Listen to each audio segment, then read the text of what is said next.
Hola, hola, hola, jovencitos, jovencitas, que el Espíritu Santo esté bendiciendo sus vidas, guardando, preservando, protegiendo, conectados en este instante con el Espíritu Santo, desde nuestras casas o en el lugar donde nos encontramos a través de este medio, en el cual nos ha sido de muchísima utilidad, porque no dejamos que el enemigo nos impida juntarnos.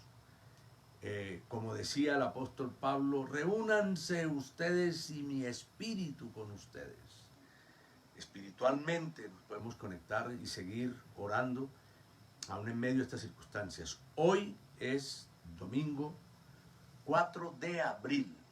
Hoy el mundo cristiano celebra la resurrección de Cristo, el evento más extraordinario del cristianismo. Después del nacimiento es la resurrección, ¿no? Porque finalmente hemos resucitado en Cristo y resucitaremos en Él. Dice, nosotros no morimos, nos transformamos. Nuestros familiares que han muerto no murieron, están con Cristo, viven en Cristo, conociendo las riquezas de la benignidad del Señor. Y como Jesús le dijo al ladrón que estaba a su lado, hoy estarás conmigo en el paraíso. ¿Por qué? Porque decidiste creer. Creer que este que está aquí es el Hijo de Dios, Dios mismo. Eso es el privilegio que tuvo ese ladrón.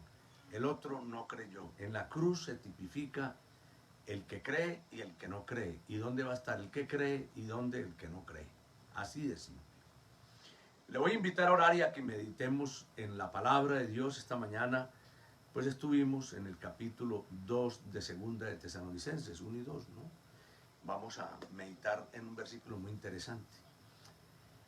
Padre, gracias por seguir protegiendo, preservando y guardando aún las estadísticas a nivel mundial, aún después de toda esta vacunación masiva que se está dando. Sigue preocupante para todos. Nosotros finalmente no dejaremos de orar todo el tiempo y además de confiar en que tú eres el que preserva, guarda y protege. Derrama de tu gracia, derrama de tu bendición sobre todos, proteja a nuestros familiares, amigos, miembros de la iglesia de Jesucristo y quienes predican de esta maligna enfermedad. Que los seres humanos te puedan conocer y conocer de tu amor, como nosotros hemos tenido ese inmenso privilegio de conocer de tu bondad y tu misericordia. Gracias por bendecir tu palabra, edifícanos en esta hora. Amén. En segunda de Tesalonicenses 2, en el versículo 7, habla de la venida del anticristo, del inicuo, ¿cierto? Como le llama aquí. Pero en el versículo 7, mire lo que dice, porque ya está en acción el misterio de la iniquidad, solo que hay quien en el presente lo detiene hasta que él a su vez sea quitado de en medio. ¿Quién detiene el misterio de la iniquidad ahora?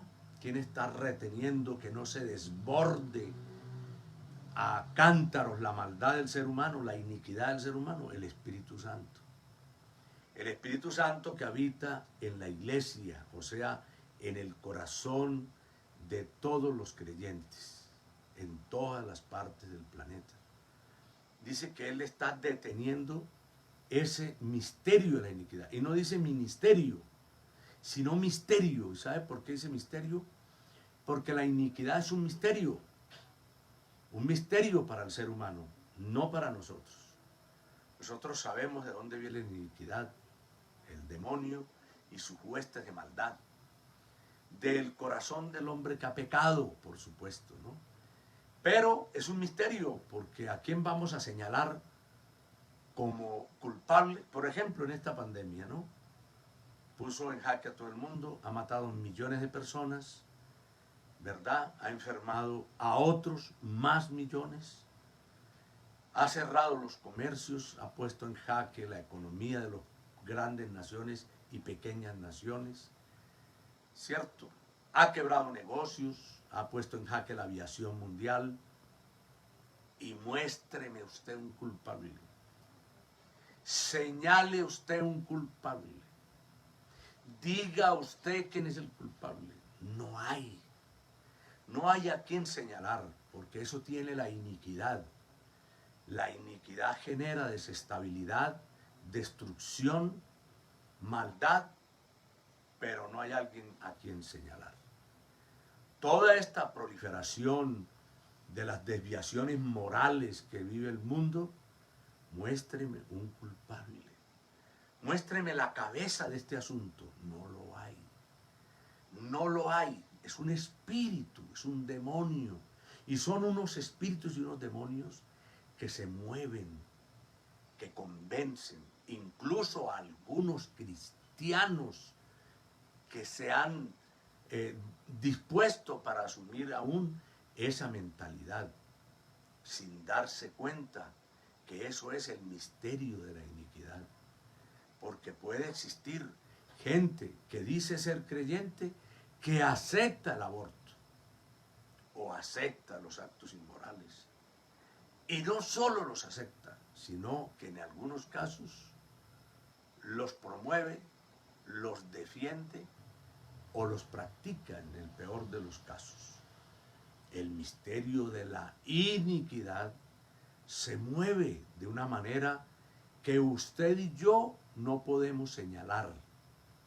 Está en los gobiernos, está mezclada en la justicia, está mezclada en la política, presidentes, jueces, magistrados, en todo el mundo, gente que auspicia financieramente la iniquidad, la iniquidad. De hecho, un cristiano fiel a la palabra y a Dios, pues no participa, ni estimula, ni promueve, ¿cierto? Ni patrocina la iniquidad. Nosotros cuando ofrendamos o diezmamos, estamos patrocinando el Evangelio de Jesucristo, las palabras de Dios, la iglesia de Cristo. Eso es lo que hacemos. Pero no promovemos con nuestras vidas o pensamientos o aportes o finanzas el misterio de la iniquidad. Nosotros no somos del misterio de la iniquidad. El misterio de la iniquidad se mueve y se ha movido en la humanidad y ahora sí que lo vemos. Medios de comunicación, periodistas, gente que son, llamémoslo, buenas personas, ¿cierto? Pero que promueven este tipo de cosas, ¿verdad? Y las promueven como verdades, como mentiras convertidas en verdades, ¿cierto? Vestidas de bondad, pero que en el fondo es el misterio de la iniquidad. Con tanta destreza, por ejemplo, han asumido la defensa de los derechos, olvidando los deberes que tiene el ser humano. La Biblia promueve los deberes.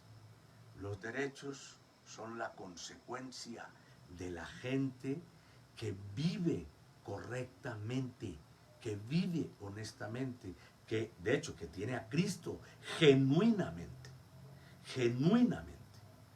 Porque no es decir que tengo a Cristo, es que mi vida está acompasada, ¿verdad? Con la vida de Cristo, con la vida de Jesús, con los santos evangelios. Eso es lo que tiene que ser. Entonces hay que tener cuidado porque anda ahí muy fuerte y todos los días más el misterio de la iniquidad. Pero el Espíritu Santo lo detiene, la iglesia, porque ya la iglesia es templo del Espíritu Santo, o sea, su corazón y el mío es templo del Espíritu Santo. Y nosotros finalmente, la iglesia, son los que pronunciamos la palabra de Dios y salimos en defensa de las cosas espirituales y de la moral cristiana nosotros. La iglesia de Jesucristo, desde el norte al sur y desde el oriente al occidente promueve, ¿cierto?, las cosas de Dios. El misterio de la iniquidad promueve la maldad, la muerte, la miseria, la pobreza y la destrucción del ser humano. La destrucción del ser humano, de la familia, la desestructuración familiar, económica, física y la salud mental. Vamos a orar. Padre, gracias porque nosotros nos juntamos a interceder precisamente, como hemos leído acá, para que sigas deteniendo este misterio de la iniquidad. Cómo se mueve de la manera más sutil en los maestros, en los profesores, en la mente aún de teólogos, en la mente aún de gente buena, buena en el parecer humano, pero que delante de ti queda descalificada, porque todo aquel que promueva las cosas contrarias a la Escritura está a favor de la iniquidad. La iniquidad destruye al individuo, a la familia, a la sociedad.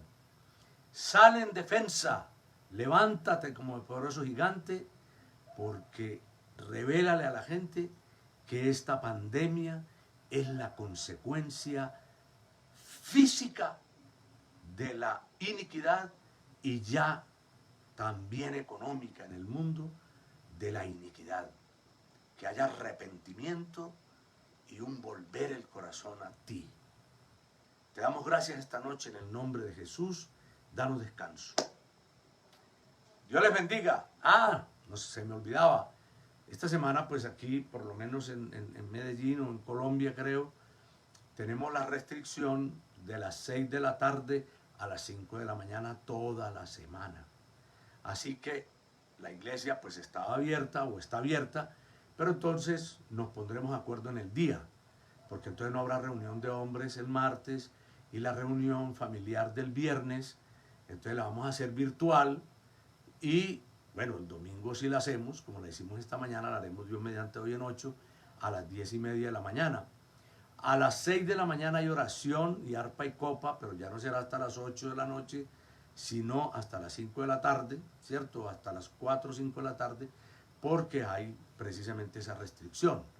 Hay oración en la mañana para que lo tengan en cuenta, martes a las 6, miércoles a las 6, jueves a las 6 y sábado a las 6 de la mañana. Cualquiera de esos días puede ir a orar.